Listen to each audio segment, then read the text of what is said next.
Olá, sejam bem-vindos. Estamos à conversa com André Chataloff sobre a experiência de quase morte. André estuda esse fenômeno através da conscienciologia. André, podemos então dizer, quem passa por esse fenômeno, podemos dizer então que temos, que a EQM, ou experiência quase morte, durante isso temos corpo morto em consciência viva. Muitos vão ter essa percepção. Por quê? Um dos grandes fenômenos que ocorre é o fenômeno da autobilocação. Quer dizer, eu estou... Você está lendo as minhas perguntas aqui, não vale. Está matando as minhas perguntas. Fogo, né? Olha, e a próxima entrevista que vamos guardar, que vamos gravar, que é sobre a saída do corpo. Mas tá bem. Não, mas vamos falar sobre isso. Perfeito. Então, bilocação está em dois lugares, não é? Exatamente. Porque quando eu me vejo fora daquele corpo e ao mesmo tempo os médicos estão lá colocando a mão num outro corpo, eu falo, de fato, quem sou eu? Qual que é a natureza da minha existência? Né? Eu sobrevivo à morte daquele corpo que lá está? E isso é uma coisa muito séria. Por quê? Parece meio estranho essa história, pelo que tudo que nós falamos, dá uma sensação do tipo, então se há tanta felicidade, há tanto prazer fora desse corpo... Não tem ninguém vivo, vai estar tudo morto. Para que eu preciso voltar ali, que ali é uma batalha da vida, né? Agora, o que percebemos? Que de fato, existem esses compromissos, essas oportunidades de vivermos com pessoas que gostamos, de fato podemos ajudar. Por exemplo, qual que é a responsabilidade da mãe sobre a sua filha, né? Ou seja, o seu exemplo, a sua abordagem, ou seja, é uma oportunidade às vezes única, aquele acolhimento. Não é? Então, se aquilo é passado, se aquilo é subvalorizado, essa vida ela perde realmente sentido. E por isso que essa oportunidade, às vezes, da EQM é de uma respectivação da própria vida. Você encara como uma oportunidade? É uma oportunidade. É uma oportunidade dura, difícil, porque quem teve a EQM, na verdade, é complexa essa história, porque ser humano é ser humano. Existe aquele ser humano que, tipo, toma um susto e ele nunca mais vai ser o mesmo, não é? Agora, tem aquele que não, ele tem que se quebrar todo, ele tem que quase que morrer, ele tem que passar por dor, aí depois ele fala, eu dou valor de estar vivo, eu dou valor de poder andar, eu dou valor de poder me mexer, eu dou valor de poder comer a minha comida sem ninguém estar me alimentando, eu tenho minha autonomia de ir para casa de banho. Quando a pessoa ela perde isso, ela fala, se calhar eu deveria ter dirigido com menos velocidade, eu deveria ter preocupado mais com a minha segurança, mas aí já é tarde, não é? E o que percebemos é que se eu encaro, então, como essa perspectiva que muitos voltam, e voltam inteiros, voltam andando, voltam com todas as capacidades, isso ainda é um mérito. Porque tem aqueles que voltam e ficam em coma por resto da vida. Tem aqueles que, de alguma maneira, eles vão ter incapacidades, né? Agora, vamos ver, nós precisamos sofrer até esse ponto? Não é preciso, né? Não é preciso. Ou seja, uma coisa até que eu comento com nossos colegas, que a nossa sociedade precisa de muita coisa para ser feita. Exemplo, nós valorizamos na nossa sociedade vender mais, por exemplo, motocicletas. Na minha formação acadêmica, eu sou engenheiro mecânico. E eu percebi que, tipo... Bem feito. Foi parar na conscienciologia, senhor engenheiro. Isso. Mas um viés que me levou muito à conscienciologia foi que eu também sou engenheiro de segurança do trabalho. Então, lidar com prevenção de acidentes, por exemplo. Evitar realmente que as pessoas passam por um mal maior para depois ter que correr atrás e chorar o leite derramado. Então, esse caminho da prevenção eu sempre levo muito a sério. E o que eu observo? Assim, na nossa sociedade, vale-se mais de falar, olha... vem da moto, que a moto é um perigo absurdo. É um perigo... Olha, como diz o nosso conterrâneo Jô Soares, moto foi feita para cair. Porque se não fosse para cair, tinha 4 rodas. Exato. Então aquilo foi feito para cair, realmente é por aí. Exatamente. Em mecânica, você percebe que precisa de 3 pontos de apoio, efetivamente, para algo estar estabilizado. A moto só tem 2. Então, a estabilidade que ela tem é dinâmica. Então, ouvi, meninos, os nossos meninos aqui das câmeras têm todos, andam para ir nessas ladeiras de Lisboa. Agora, eu digo para vocês que sorte que nós estamos cá em Portugal, que as pessoas, do ponto de vista de respeito ao motociclista, dá uma impressão que é um cuidado maior. Por quê? Porque nós observamos, por exemplo, ali no Brasil, que a situação não é por aí, ou seja, há muitos acidentes porque se desrespeita muito o motociclista. Que motociclista, apesar de eu falar isso, motociclista também é gente. É gente. Ou seja, também ali é um... Gosta de viver perigosamente, mas é gente. Gosta de viver perigosamente, podemos não concordar, mas temos que respeitar, sim, é uma pessoa, tem as suas responsabilidades. Mas, portanto, quem tem essas atitudes de risco... Mas o que nós devemos fazer? Perdão, esse que é o ponto. A nossa sociedade não caminha para a prevenção, né? Ou seja, deixa acontecer e valoriza depois. O médico que arrumou a cabeça. Então, a médico que arrumou a cabeça, palmas para o médico. Porque ele é um especialista em arrumar a cabeça quebrada, né? Agora, mas o professor lá, quando fala, olha, isso não tem lógica, isso não é valorizado. Isso é um contrassenso. Agora, dentro dos fenômenos, nos casos dos fenômenos, dos relatos da EQM, da experiência quase-morte, temos a descrição de flutuar acima do seu corpo físico. Vocês têm uns nomes todos para isso lá em Conscienciologia, mas para o público em geral convém ser assim. A impressão de estar num segundo corpo é a mesma coisa do que, vamos dizer, a saída, a viagem astral, a saída de corpo? É a mesma coisa, é o mesmo fenômeno? O que percebemos justamente isso. Muitas vezes a sensação de estar fora do corpo, ela é atingida numa situação de um estresse absurdo como esse de uma EQM. Exemplo, um acidente. Né? E muitas das pessoas, elas quando passam por isso, elas na verdade tiveram o fenômeno da saída fora do corpo, mas forçado por uma causa patológica, uma causa não, vamos dizer assim, desejada. Né? Agora, o problema é, por exemplo, eu já tive aqui como até acesso, isso que é uma coisa importante. Não é que uma pessoa teve a EQM que ela vai melhorar.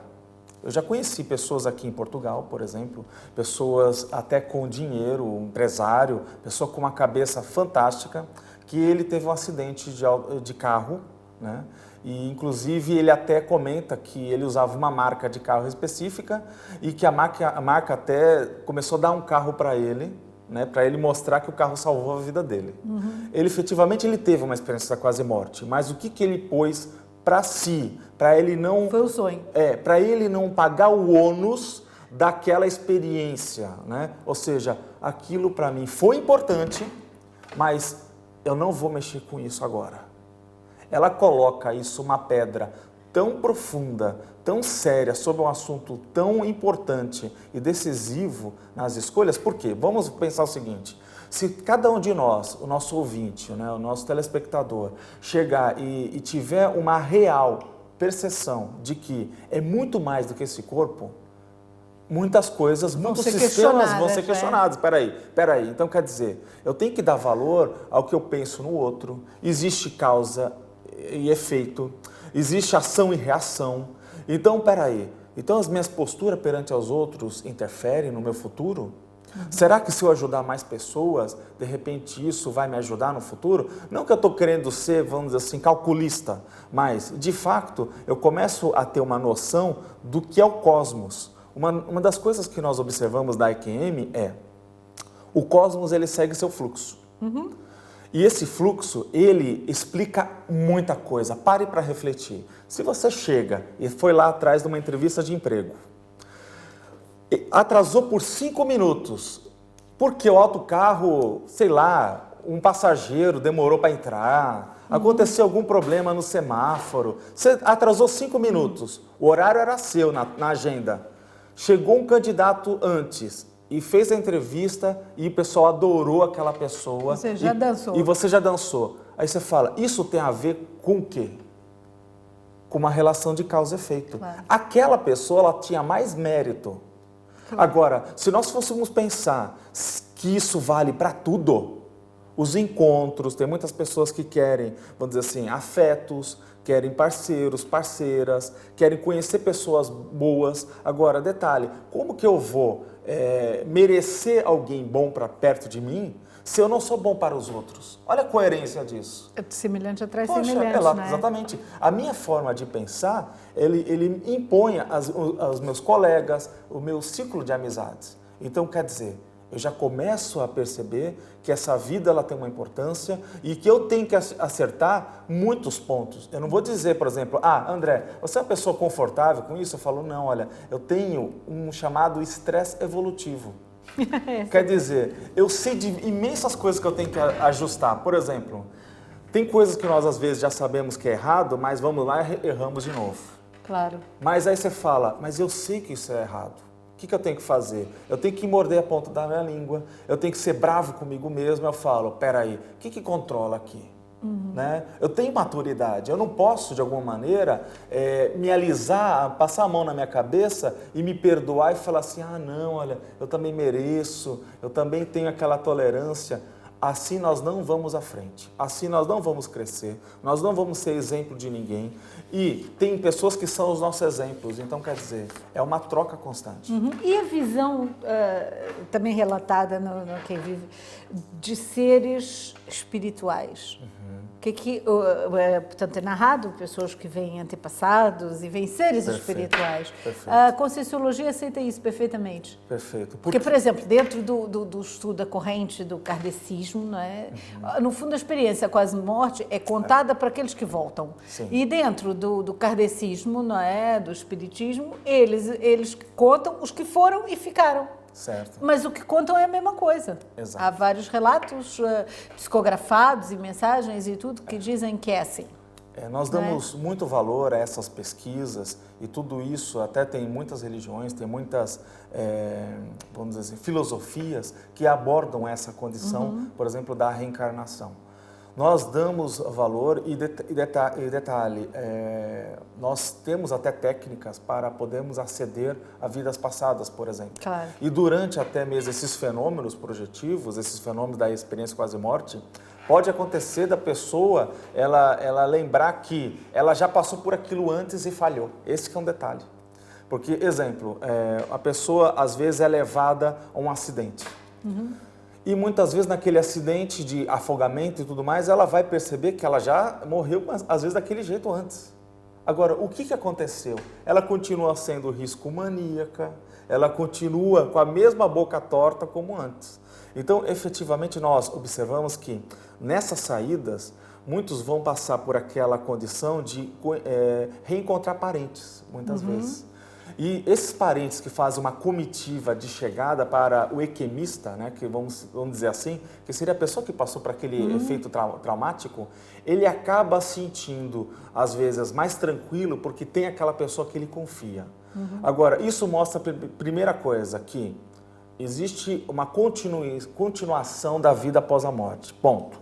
Outra coisa, que quando eles falam, olha, presta atenção nos seus objetivos, dê valor, olha aquela pessoa que depende de si, olha a responsabilidade sobre aquele teu filho, dê valor à sua vida. Aí o que acontece? Quando é feito isso, eles estão mostrando que, apesar de ter até um apego para conosco, eles também têm que abrir mão, né? Ou seja, existe um processo de um amadurecimento. Então, percebe-se que a nossa essência, a nossa individualidade, essa consciência, ela sobreexiste essa vida, esse corpo, e nós vamos aproveitar cada vez mais e crescer mais. Agora, lê do engano das pessoas que acham que tipo, eu vou morrer, eu vou virar um ser espiritual, maravilhoso, super inteligente, XPTO, só porque morri. Lê do engano, por quê? Se eu aqui sou preguiçoso, se eu não quero estudar, se eu tenho um comportamento rebelde, se eu, na verdade, eu não sou assistencial, se eu só penso no meu umbigo, eu nunca olho para os outros e não ajudo ninguém, porque cada um tem que cuidar de si, não é verdade? Se a pessoa pensa dessa forma, ela está marcando o passo. Né? Então, dentro dessa cosmoética, como nós estávamos a dizer, que é um fluxo do cosmos, nós percebemos quanto mais eu fizer as coisas a favor da maioria das pessoas, eu tendo a evoluir mais. Só que detalhe... É ser melhor, né? É evoluir, pronto. Mas a coisa chata é que esse evoluir por exemplo, como que por exemplo, eu estar aqui a falar com vocês, eu percebo que eu tenho que melhorar muitas coisas, mas eu percebo que para eu chegar neste ponto, eu apertei muitos botões. Claro. Então, o que eu tenho que falar? Olha, para eu ser mais eficiente para o outro, porque eu já sei o assunto, mas para eu passar melhor, eu tenho que me aperfeiçoar minha didática, minha pedagogia, eu tenho que estudar, eu tenho que ler, eu tenho que me informar, eu não posso ser uma pessoa tipo, olha, eu já estou no topo de gama do conhecimento e estou sentado em berço esplêndido. Se eu fizer isso, eu também estou entrando nesse mesmo viés. Quer dizer, essa acomodação, ela é doentia. E essa postura nossa de tipo, o que eu tenho que fazer hoje? O que eu melhorei hoje?